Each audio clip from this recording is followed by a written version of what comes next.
الحمد لله رب العالمين والصلاة والسلام على نبينا محمد وآله وصحبه وسلم. أما بعد، كل عام وأنتم بخير. يقول سبحانه وتعالى: أعوذ بالله من الشيطان الرجيم، كتب عليكم الصيام كما كتب على الذين من قبلكم لعلكم تتقون. شهر رمضان الذي أنزل فيه القرآن هدى للناس وبينات من الهدى، ومن شهد منكم الشهر فليصمه، ومن كان مريضا أو على سفر فعدة من أيام أخرى. يريد الله بكم اليسر ولا يريد بكم العسر، ولتكملوا العدة ولتكبروا الله على ما هداكم ولعلكم تشكرون. Webitiibwa abakkiriza, tusooka kigambo ekigamba nti kullu aamin wa antum bikhair. Buli mwaka twebaza Allah batusabira buli omu abeere bulungi. Akaseera kano era ekiro ekyaleero kino tugenda kutandika okusiiba, kubanga mu mateeka mu mbala y'Ekisiraamu olunaku lutandika ne kiro. Si nti lutandika mu kiro ng'ebyekizungu nti saa 6 ez'ekiro lutandika olunaku kasitaziwera essaawa 12, era kati kasitazinaawera essaawa 12 kitegeeza nti olunaku olusooka mu Ramadaani lunaaba lutandise. Allah agamba nti omwezi gwa Ramadaani Allah omuyesiza Qur'an.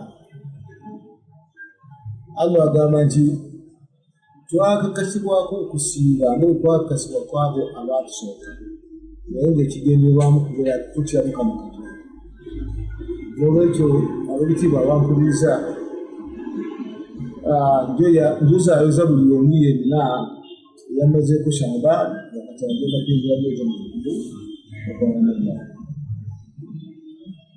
Nga bwe kiri mu ffe mu Busiraamu nti buli kintu kyonna tukiyiga ku Nabbi waffe Muhammad sallallahu alaihi wasallam. Yakutegeeza tweyisa tutya mu ntandikwa ya Ramadaani nga tennaba, tweyisa tutya nga yakatandika kati ng'etandise, tweyisa tutya nga tuli mu Ramadaani, era tweyisa tutya nga tuvudde mu Ramadaani. Naye ng'ekisookera ddala omuntu ky'ateekwa okumanya nti omwezi gwa Ramadaani Katonda yagamba nti ekigenderwamu kubeera nti tweyongera okwetondeka by'okutya Allah subhanahu wa ta'ala. Lwaki? Kubanga omuntu bw'aba asiibye ku lwa Allah, bw'aba yeekwese n'alya tebyayinza kumulaba. Kale ebbanga ly'amala ng'akuumye ekyama ekyo ne Katonda we, ensonga lwaki ibaada y'okusiiba Allah subhanahu wa ta'ala agyagala nnyo. Omwezi gwa Ramadaani Katonda yayagala ensobi ze tubadde tukola mu biseera ebirala zonna, tutuuka mu mwezi gwa Ramadaani tweddeko, twetendeke okubeera nti tukkiriza era nga tugoberera buli kimu ekyo ekyatukwasibwa ne Nabbi waffe Muhammad sallallahu alaihi wasallam. Era nga mu kyo muli okubeera nti tugoberera ensomesa yonna ekwatagana n'omwezi guno. Nga ekyokulabirako leero tulina kutandika okusaala sala ya tarawih ey'olunaku olwakiro tunaasiiba enkya olunaku olusooka. Kyamaze dda okuggwa nti olunaku olwajjo oba olwaleero lubadde lubuusabuusibwamu, naye ennaku zino engeri gye tulina ebyuma ebiraga ewala, ekyo si kyatutawaanya nnyo. Wabula kati ekikulu kwe kumanya lwaki Allah yatulalikako okusiiba okumutya kwe kulwa, okubeera nti tussa mu nkola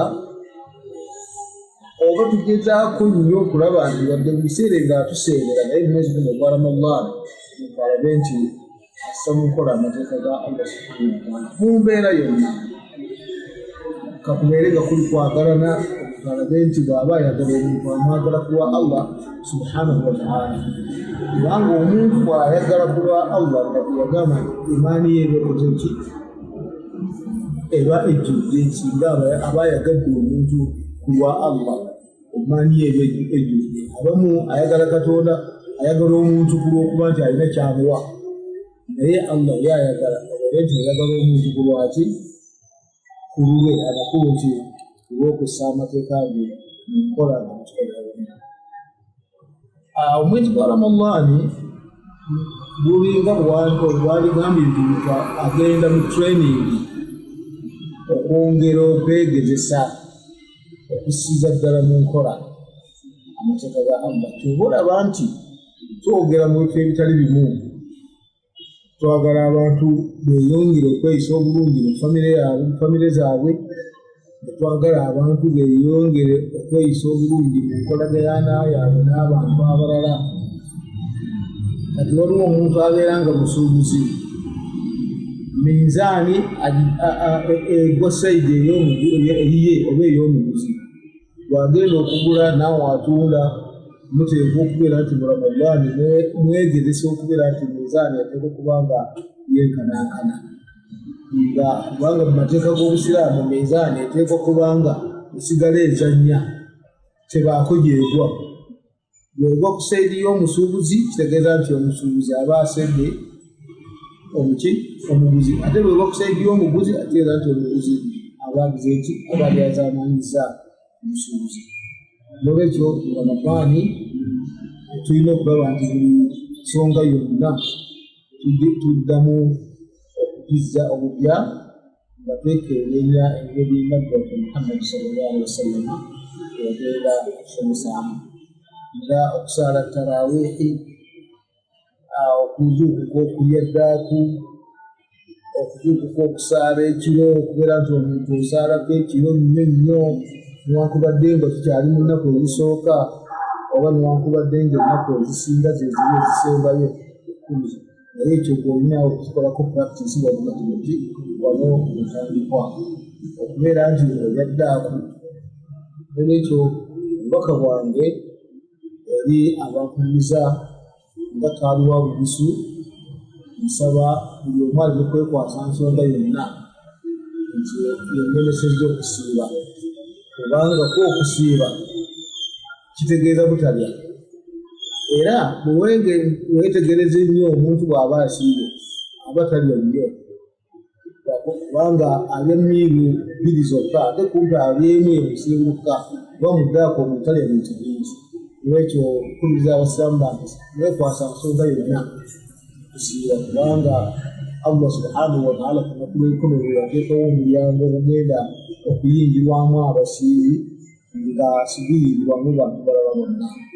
Kiringanga bw'onoogenda mu kifo ne bagamba nti ojja kuyita mu VIP, olina okuma bulungi ekisiibo kyo, kitegeeza nti ojja kuba weetegekedde okubeera nti ku lunaku lw'enkomerero Allah akuyisa mu VIP ey'alamulimu. Omumanyi omu yagamba, baamubuuza nti lwaki abantu sibaagala kufa? N'agamba nti lwakuba basinga nnyo kuzimba nsi ne boonoona enkomerero. Olwekyo nsaba abakkiriza tulongoose nnyo enkomerero yaffe, newankubadde mu nsi waliwo ennaalo isubiddwa. Kullu aamin wa antum bikhayr. أعوذ بالله من الشيطان الرجيم. بسم الله الرحمن الرحيم. الحمد لله رب العالمين والصلاة والسلام على من جاءنا بالهدى ودين الحق سيدنا مولانا محمد خاتم الأنبياء والمرسلين وعلى آله وصحبه أجمعين. أما بعد، قال سبحانه وتعالى في محكم تنزيل بعد بالله من الشيطان الرجيم: يا أيها الذين آمنوا كتب عليكم الصيام كما كتب على الذين من قبلكم لعلكم تتقون أيام معدودات فمن كان منكم مريضا أو على سفر فعدة من أيام أخرى. Mukusooka twebaza Allah subhanahu wa ta'ala atusobosezza okubeera nti atutambuza okuviira ddala mu Ramadaani ya 2022 okutuusa mu mwaka guno Ramadaani ya 2023. Oludda olw'Obusiraamu mu Ramadaani ya 1443 tuba nti tuyingidde mu Ramadaani ya 1444. Meseji yaffe nga omu ku baimaamu ate nga mukulu wa daawa tukubiriza abasiraamu baffe tubeere nti nga bwe tufunye omukisa etuba nti Ramadani tusanze nga wetuli tusiibe, kubanga ye Allah yagamba nti faman shahida minkum ash-shahra falyasum, yenna anaabanga afunye omukisa Ramadani nemusanga nga waali alina okusiiba, kubanga okusiiba okwo kuba kuyamba gwe gwasiiba. So tubakubiriza okubeera nti tweyambisa omukisa guno ng'okyali mulamu, obeere nti osiiba omwezi gwa Ramadani. Nabbi sallallahu alaihi wasallam mu hadithi yagamba nti as-salawatu al-khams al-jum'atu ila al-jum'a wa Ramadan ila Ramadan, nti okuva ku juma n'okutuuka ku juma endala, n'okuva ku Ramadani n'okutuuka ku Ramadani endala, nti Ramadani eyo esangula omuntu ebibi byaba akoledde wakati awo, nebeera nti biringanga olusozi ng'olusozi, Allah abisangula. So twegamba tweyambisa omukisa guno Allah gwatusaasidde, ate nga tuziise bannaffe ffe ne tusigala nga tukyaliwo, tube nti tusiiba omwezi gwa Ramadani. Ekyokubiri, tukubiriza bannaffe mu Ramadani eno tube tuyitiriza nnyo okusoma ekitabo kya Allah subhanahu wa ta'ala, tuyitirize nnyo okusoma Qur'ani, tuyitirize nnyo okukola adhikaari zaffe, tetumala budde kuba nti otudde butuuzi kola adhikaari. Tuyitirize nnyo okubeera nti tuyamba bannaffe abateesobola, tubayambe, tuyambagane. Oba ofunyeko akatono yambako munno, ate bw'onoomuyamba Allah ajja kubeera nti akuddizaawo. Mu hadithi al-Qudusi Allah yagamba, mu nkomerero ya hadithi yagamba nti wallahi fi auni al-abdi ma kana al-abdi fi auni akhihi, yagamba nti Allah ayamba omuntu ebbanga lyamala ng'omuntu naye ali kuyamba munne. So tuyambagane omwezi gwa Ramadani guno, nti tuyamba munno insha Allah ta'ala. N'olw'ensonga eyo nkomekkereza ebigambo byange nga mbalaamira tuyitirize nnyo okusaala, kubanga obadde mugayaavu mu swala, yitiriza okusaala. Esswala yitiriza okusaddaka nga bwenjogedde, nakubeera tusonyiwagane Ramadani, tusonyiwagane, tusonyiwa munno giwanyiiza mulirwanaawo yadde nga si musiraamu, musonyiwe. Obusiraamu, omuntu bw'abeera nga ali musiraamu alina okubeera muntu asonyiwa, kubanga nawo omuntu atali musiraamu ayinza kuba nti atunuulira empisa zo n'aba nti asiramuka, kubanga ku mulembe gwa Nabbi sallallahu alaihi wasallama abantu baatunuuliranga nnyo empisa za Nabbi Muhammadi sallallahu alaihi wasallam aba nti basiramuka. So tubeere bantu ba mpisa nnungi, tuyambeko abantu abateesobola, muyambe naawe Allah ajja kuyamba insha Allahu ta'ala. Wa barakallahu fikum wa jazakumullahu khair, kulla aamin wa antum bi khair. Tubaagaliza Ramadani ennungi. Assalamu alaikum wa rahmatullahi wa barakatuh.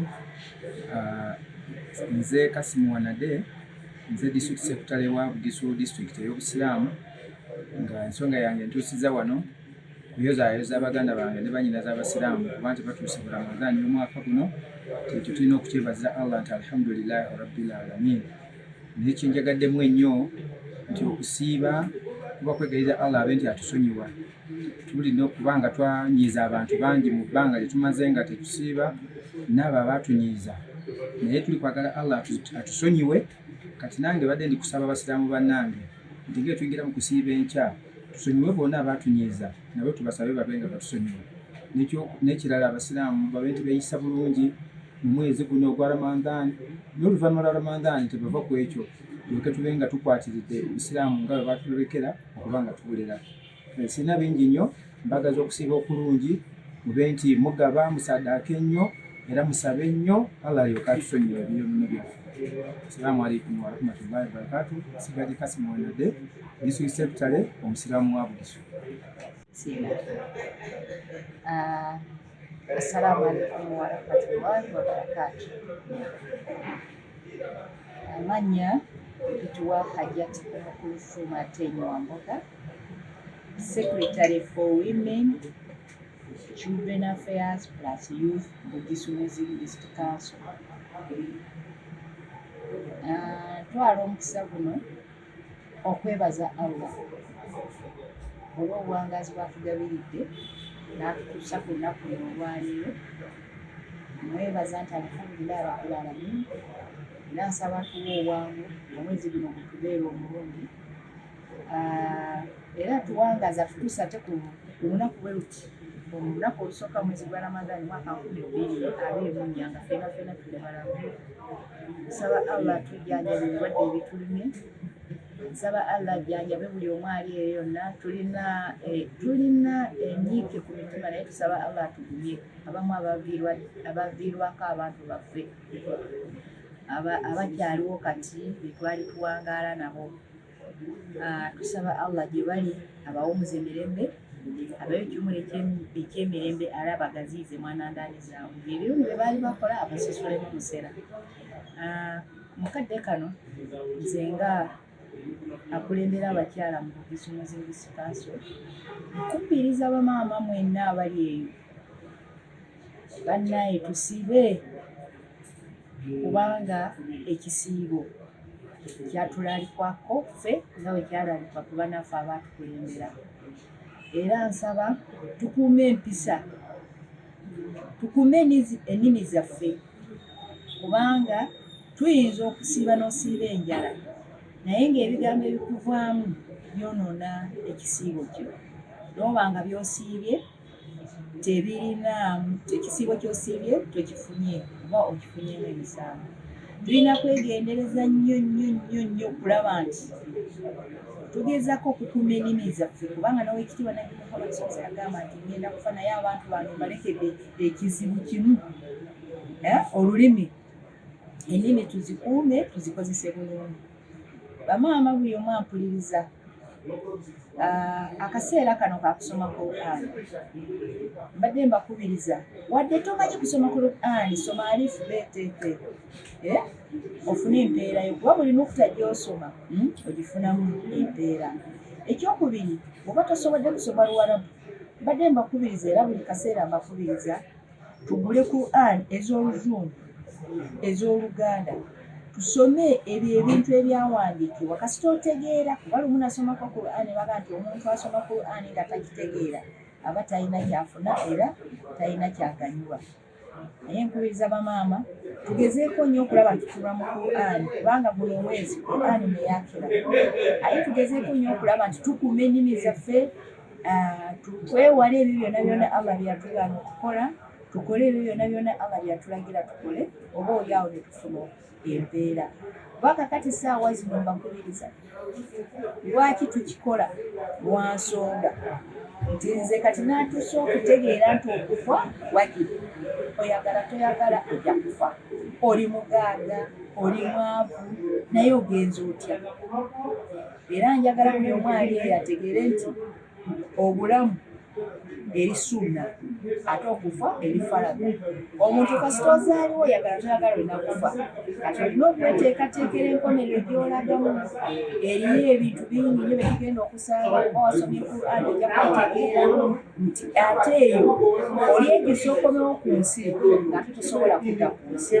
Ati nabwe ekyokubiriza bamaama abali eyo n'abaana baffe ab'obuwala, abaana baffe abalenzi, nti mugezeeko nnyo okulaba nti tukola tusoma Quran, tugezeeko nnyo okutegeera Quran tusobole okugikolerako nga Nabbi waffe Muhammad Ssemusere bwe yatulaga ayisa tukikolereko.